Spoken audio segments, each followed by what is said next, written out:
Avs lose to the Ottawa Senators 2-1. The Avs gave up 42 shots to just their own 23 in this one, which pretty much explains the entire possession of this game.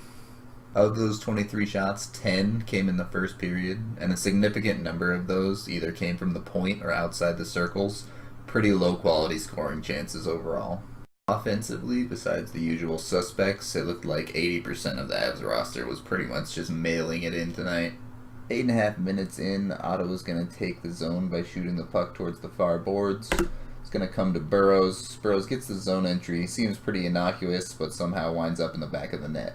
Obviously, Pickard is no way the reason we lost this game. Again, we gave up 42 shots. But the number of soft goals like that he's giving up is starting to become a little bit of a concern.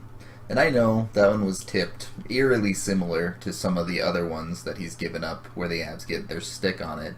But the top goalies in the NHL find a way to keep those from getting in. I don't know if he needs to position himself a little bit better, maybe be a little bit more aggressive so he takes up more space so those can't slip through, or if it's something else. But I really would like to see those stop going in.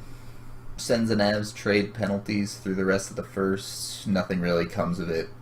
You can really see with the Avs that whoever has the puck in the offensive zone ends up spending a lot more energy than they need to because everyone else is standing still and failing to get open. So the player with the puck tries to create things. Nothing really happens. They end up skating around the whole entire zone just to dish it off to someone who's not even open. Just feels like a big waste of energy. So, Avs go into the second period down 1, and in the second, the Sens really make a push to take control of this game possession-wise. Through the first 10 minutes of the period, the Avs don't even get a single shot on goal. Absolutely unacceptable. From a fan standpoint, a period like the second is almost unwatchable. There was absolutely nothing exciting going on for the Avs, and the Senators weren't even that exciting either, honestly. While they dominated possession, they're a struggling offensive team as well, so there just weren't a lot of great chances in this one. Less than 5 minutes to go in the second period, Pickard plays the puck to the corner to Barberio, and then the Avalanche fail on two fronts. First of all, Barberio needs to be checking over his shoulder for Hoffman right here.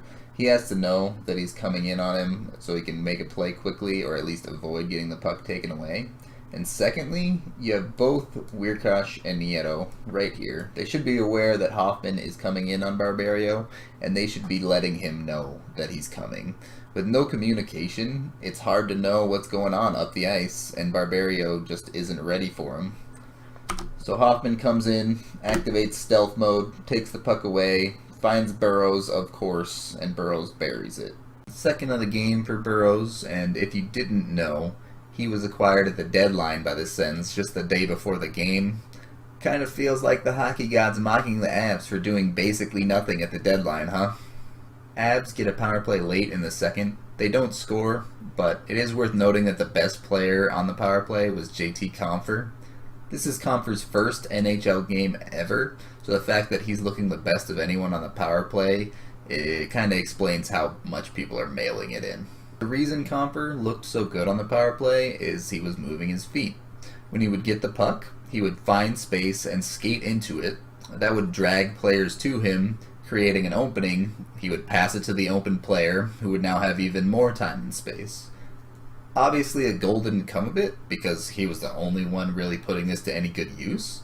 But just seeing that from him shows that he's a smart player and understands what needs to be done on the ice. The other thing about it is it's a little bit concerning that the brand new player is the only guy doing this. You have to wonder if the other players are following a system that Compher isn't aware of, and that system is holding them back from using these pretty basic tactics. So down 2, as usual, the Avs make a push in the third, and they do manage to get a little bit done this time. Shortly after hitting the post, the Avs retain possession on a nice play by Barry here. Barry's going to find McKinnon down low. And as you can see, Landeskog is going to go right to the front of the net, get a screen in, and Rene Bourque is going to come in streaking behind for another man cutting towards the net. McKinnon is going to find Bourque, and Bourque is going to make a great pass reception and bury it. If one person cutting to the net is good, 2 people cutting to the net must be better. Again, the Avs underutilize this. They need to be doing this all the time in games. Gotta give credit to Bork. That was a fantastic pass reception. He's not really known for that kind of thing, but if he can do it and score goals, great. Also, 51st post of the season. From there on out in the third, the Avs just don't really have that killer instinct. Even though they're down by 1, they get outshot 7-12 in the third period. What is going on there? I mean, obviously people are mailing it in, but when you're in a 1-goal game, you need to be at least putting the effort in, pouring on the offense. You should never be letting the other team get more shots than you. So, with a weak effort, the Avs end up losing the game 2-1. Worth noting that Duchesne looked much more like himself tonight. It's pretty obvious in previous games that it was weighing pretty heavily on him, and the weight lifted off of him just makes him a much better player. We all know the Avs are bad this year. Really, really bad. So all I want is exciting hockey games, and they're really not given that right now.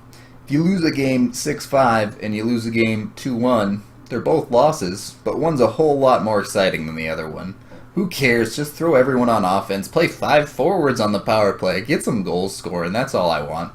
That is the end of this game review. Thank you for watching. If you liked it, let me know. If you didn't like it, let me know what you didn't like so we can make it better. Avs play tomorrow on the first half of a back-to-back against the Blues. It's going to be Andrew Ghetto's first game with them, and what are you hoping for out of him?